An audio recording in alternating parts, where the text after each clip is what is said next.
Welcome to the Oracle Scroll.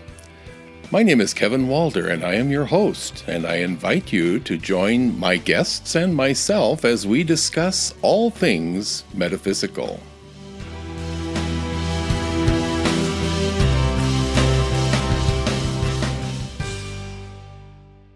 Welcome to episode 22 of the Oracle Scroll. Today, we're going to take a closer look at card number 19 in the major arcana of the tarot, the Sun. And then in the second segment of the Oracle Scroll, we're going to revisit a nature-based meditation that is very appropriate at this time. And then in the third segment, as usual, we take a question from an audience member and draw cards to see if we can provide some guidance. And so to begin, let's take a look at what I've written about the Sun in my book, Tarot for Lunch, Lessons from the Cards. And this is what I had to say about the Sun. The Sun card is a very positive member of the major arcana family. It indicates growth, warmth, and energy. The Sun card tells us that the season is right for new growth and positive results. The Sun brings a mystical aspect to life and is one of the hopefully positive cards in the deck. Without the Sun, all life in our physical world would eventually perish. First the plant life, then animal life, and ultimately the rest of us. The Sun is life-giving energy without which nothing can flourish. The Sun resonates with the same restorative energy in the spiritual, emotional, and mental aspects of our lives as well. Just as the new growth of spring is being manifest all around us, the symbolism of the Sun says that we are beginning to bud as well.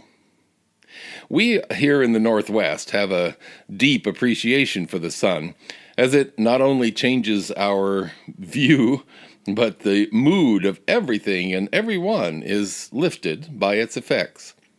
The Sun card brings that same energy into every concern we may have.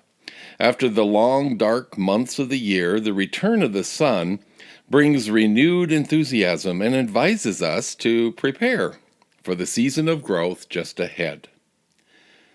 The cards of the major arcana always carry more weight in a reading and are often indicative of a question or issue at hand. They set the tone for the reading and allow for new insights into the situation. I often think of them as the plot to our story. The Sun says that the long hours of planning and solitude have finally paid off, and now it's time to go public with the new idea. The feeling of renewal also indicates a starting point of taking heed of our own creativity. This card encourages us to take full advantage of the nurturing warmth of the Sun and allow it to reach every part of our lives. When I see the Sun appear in a reading, I take it as a very good sign that the current concerns are being dealt with in a positive manner. Whatever the subject, the Sun card indicates the season is right for new growth and productivity. This card says that the querent is finally feeling the light after a long, dark period of contemplation and planning. Everything is getting an energy infusion to spark new life and creativity. The Sun brings a growth energy that says that the results will be far easier to obtain than we had hoped. In meditating on the Sun, we are encouraged to feel the warmth of gratitude for the assistance of universal power and control.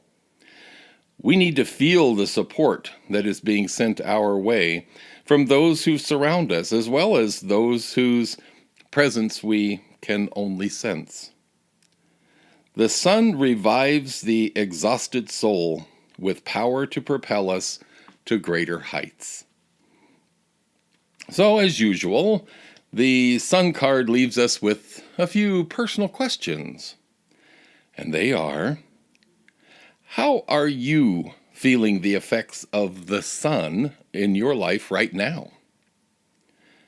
How has the sun energy helped your recent growth? And finally, how would you invite the sun to become active in your life? And that's what I've written about the sun in my book, Tarot for Lunch, Lessons from the Cards, which is available right now at Amazon.com in both paperback and Kindle versions. As we have done with most all of the cards so far in the Major Arcana, we are going to take another look at the sun and just try to get a little more personal, a little more personally acquainted with the sun. So this is what I had to say as the sun. Wake up and face the new day. I am the Sun card, number 19 in the Major Arcana of the Tarot. And I am here to establish the day and shed light on your world after the hours of darkness that are ruled by the moon. The morning light is the purest of all I deliver. Artists around the globe swear that their best work is accomplished at that time, during the day, the very first light of morning. Everyone wants to know what message I am delivering to you and your neighbors today, and generally, I'm regarded as a very positive addition to all life on Earth. Without my rays of warmth and energy, nothing would exist as we have come to know it in human terms. This is why I was one of the first deities established by ancient cultures. All the heavenly bodies had their own characteristics and personalities, but I was singled out as the most powerful of the heavenly deities. I'm often depicted as a glowing orb of warmth, energy, and growth. I'm often casting my gaze at a cheerful and laughing newborn child. Sunflowers also adorn some of my favorite depictions. My energy is considered to be quite positive and necessary for the survival of new ventures. I have been honored in many ways, including some I now find quite offensive, such as human sacrifice, but for the most part, I'm considered a reason for celebration and happiness. As a star in this immense universe, I may not be particularly outstanding, but within this solar system of ours, I am king. I understand the veneration given me as early man sought to appease and placate the forces of nature which governed their agrarian lives.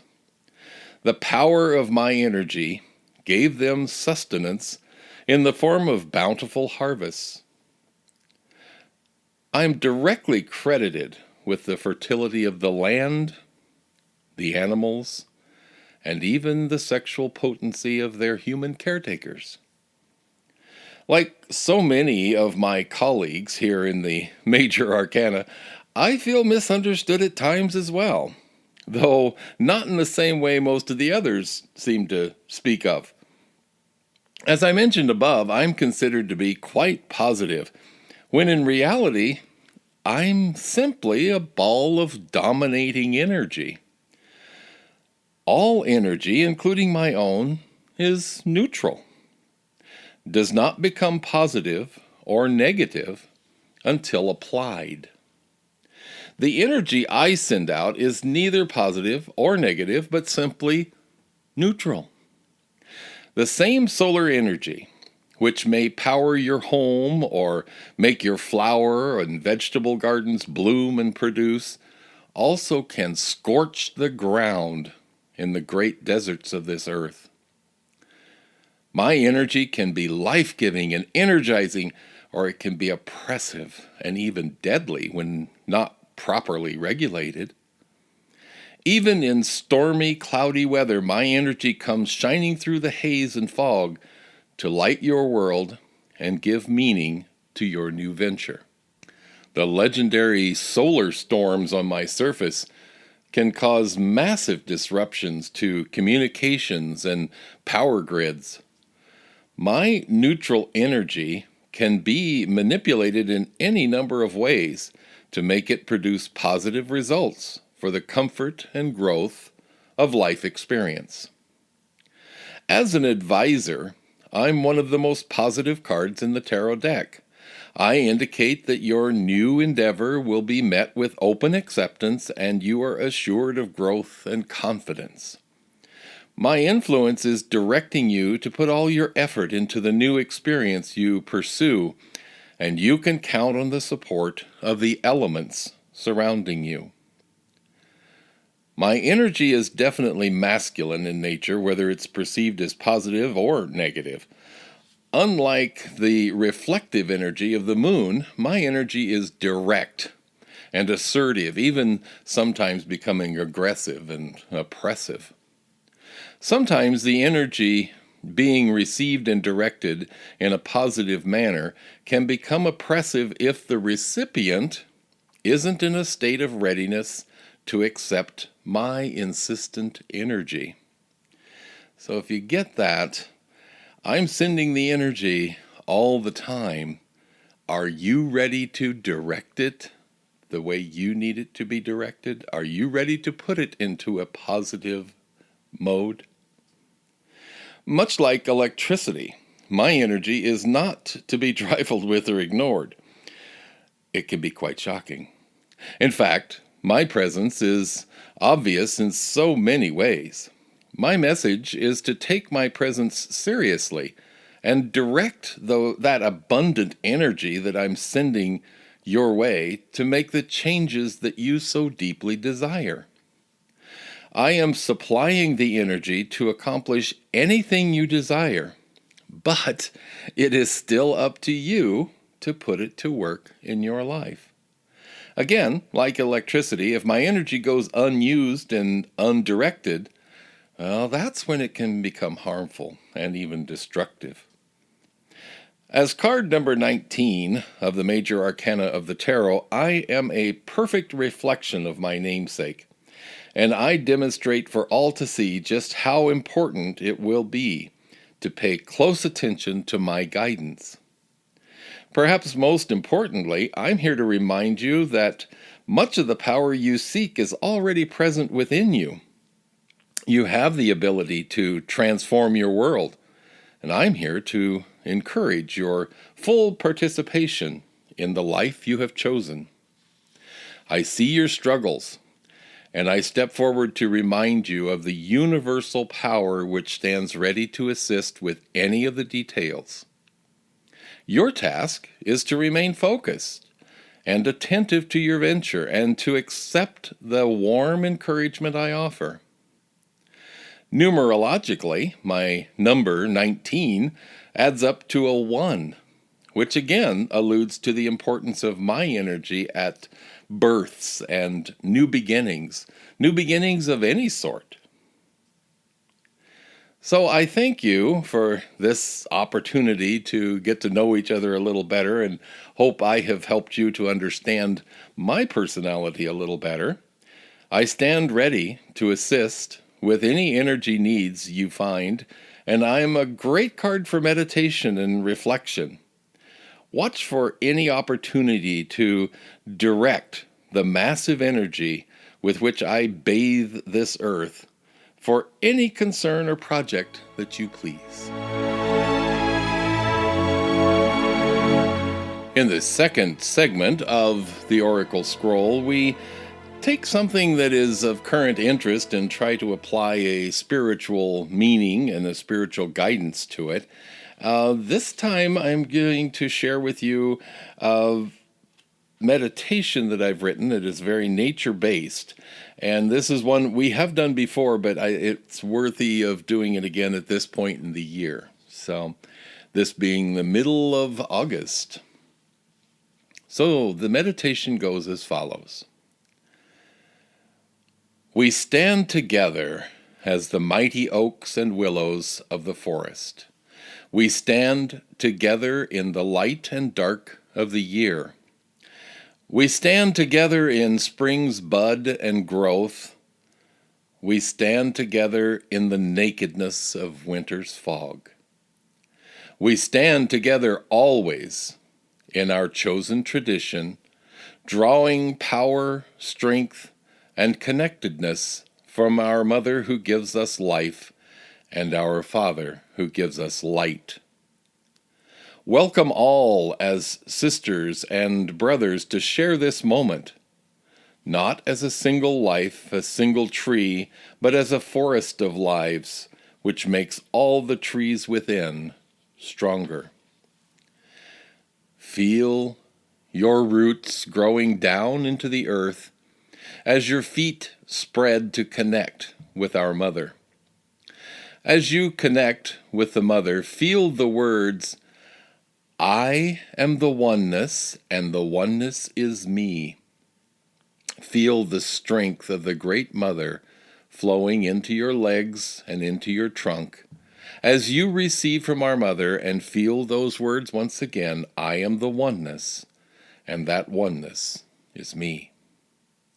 Feel your roots growing deeper into the center of the earth until you begin to feel very warm and you know the heart of the Mother is very near. And as you feel the warmth of the Mother spread into your being, in breathless elation, feel those words once again, I am the oneness, and the oneness is me.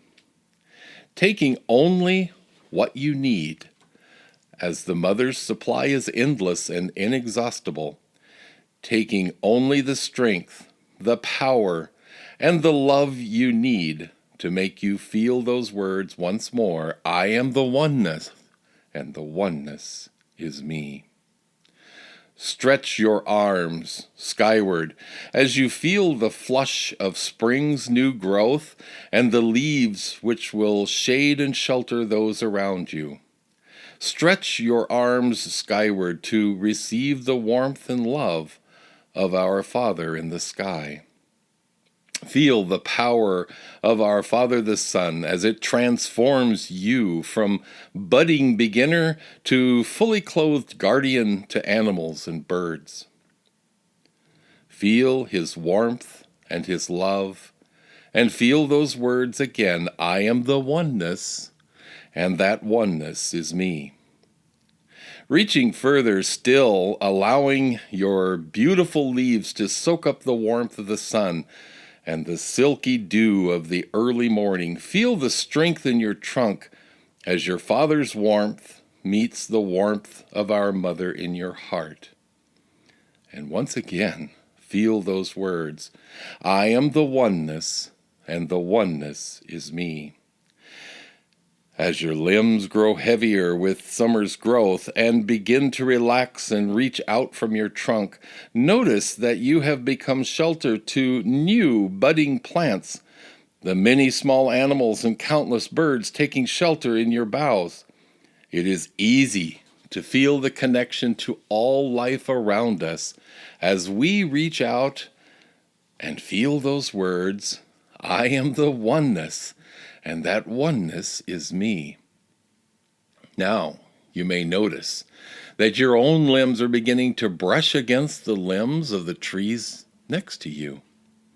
Reach out and let your limbs become joined with all the trees around you, and know that this is the very connection you seek. And once again, feel those words, I am that oneness, and that oneness is me. Now that you have joined with your fellow trees to form a forest, the connections to the Mother and the Father will only grow stronger. Now you can truly feel the power flowing between the earth below, the sky above, and the trees which surround, support, and protect you once again. Feeling those words, I am the oneness, and that oneness is me. feeling the strength and love within our forest growing within each of us, and knowing that our collective power is being sent out to all those we love. The connection we feel here in this circle expands to include our neighbors and beyond, until we truly know that we are all one. Now, allow yourself once more to feel those words and really feel them. I am the oneness, and that oneness is me. We stand together as the mighty oaks and willows of the forest. We stand together in the light and dark of the year.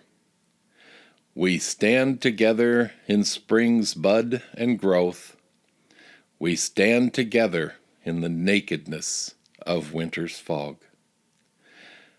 We stand together always in our chosen tradition, drawing power, strength, and connectedness from our Mother who gives us life and our Father who gives us light. Welcome all as sisters and brothers to share this moment. Not as a single life, not as a single tree, but as a forest of lives which makes all the trees within stronger. We are the oneness, and that oneness is us. In the third and final segment of the Oracle Scroll, we take questions from audience members and draw tarot cards to see if we can offer some guidance. Today's question comes from Claire. Claire writes, I am growing frustrated waiting for the right person to come into my life. Even more discouraging is that all the advice that I seem to get from friends and even some psychics is confusing and ambiguous. Can you help? Well, Claire, thank you, first of all, for your question and expressing that frustration.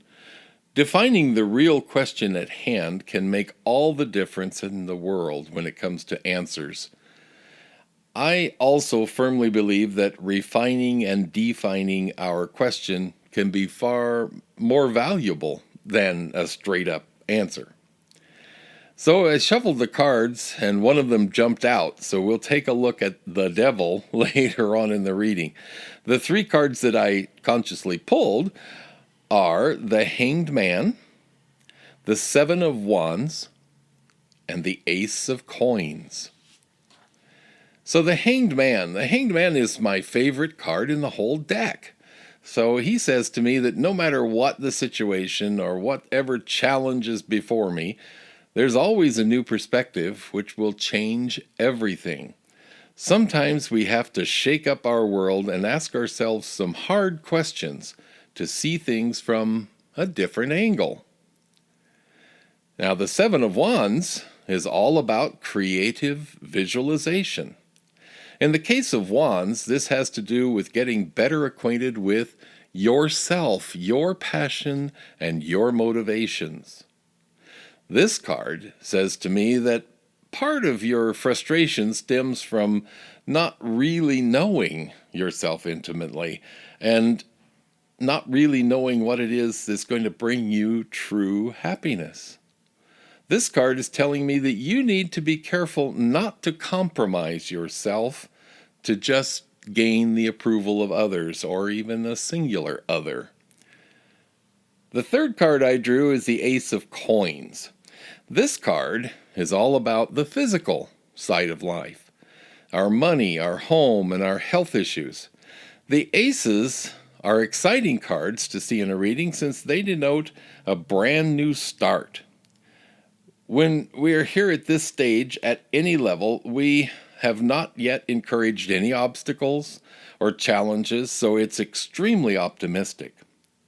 In this case, I'm getting a strong feeling that a move is coming up for you, and it will be a chance to make new social contacts and new acquaintances. Now, do you remember that card that jumped out of the deck when we shuffled? The Devil. Well, the Devil is sometimes called the addiction card. And I don't see him as representing physical addiction so much as mental addiction. He is speaking to us about those times when we became so attached to a belief that we became stuck. We became stuck in our ways, stuck in our view, stuck in our own little world.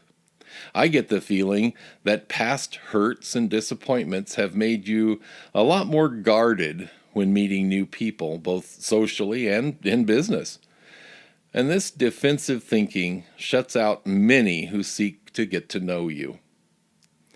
In summary, get ready for some exciting changes in your life as you look forward to a move which will be as transformative as you will allow.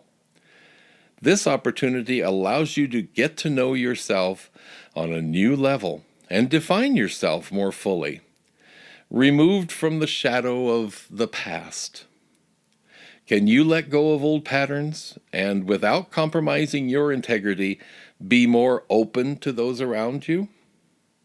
Will you put everything on the table and virtually turn your world upside down to gain a new perspective? If you could do this, the results will be astounding. So, Claire, I hope that this has been helpful to you in some way, and I thank you for giving us a question to work on. And if you, as an audience member, would like to send us a question to have a reading, please address it to the Oracle Scroll at gmail.com. Thank you.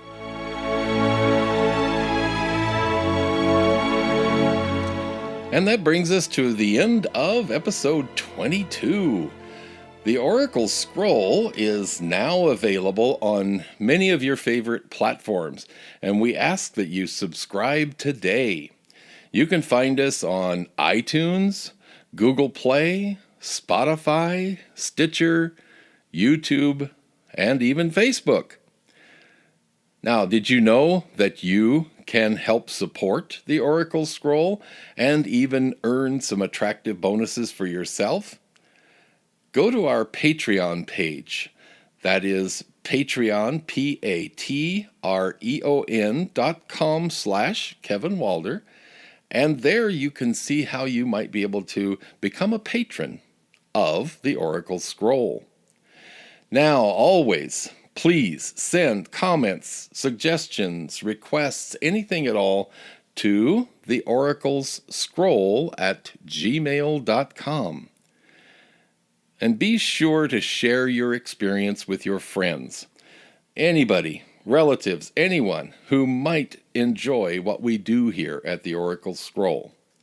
And as usual, links to all of the contact options, including myself, Kevin Walder, and all of the addresses that we've given you, are in the notes accompanying this audio presentation. I thank you for joining us. We look forward to seeing you on the next episode. Bye-bye. Thank you for joining us for this episode of the Oracle Scroll. Find us on Facebook at the Oracle Scroll. If you wish to send comments, suggestions, or requests, please address them to the Oracle Scroll at gmail.com.